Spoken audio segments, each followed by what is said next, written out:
katulad kanila Renz. Hindi siya nanguha ng gano'n. Ang kinuha niya malaki. Tapak siya eh. Tapos hindi sila dumadaan sa may main road.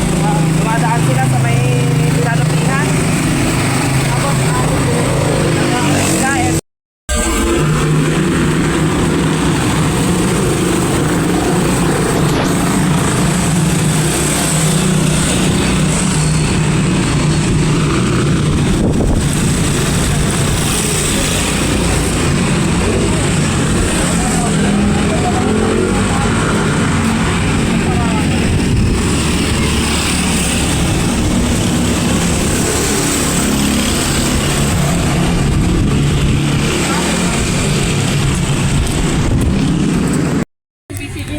masyadong kita eh. Oo. Oo, pati si Mick Ate Q. Kasi si Queenie sa hospital. Oo. Kasi di ba paglabas. Si sa line in, dalawa. Sabi niya, pwede mo pa. Sabi ko, tingin yung busy niyo, hindi ka mo Parang wala. Hindi nag-mark.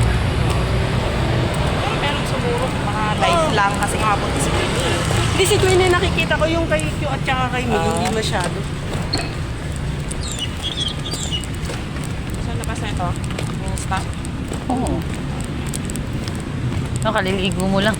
Hoys ka na. Tapos siwon. At siwon pag ito napapawisan na yung pag-akyat.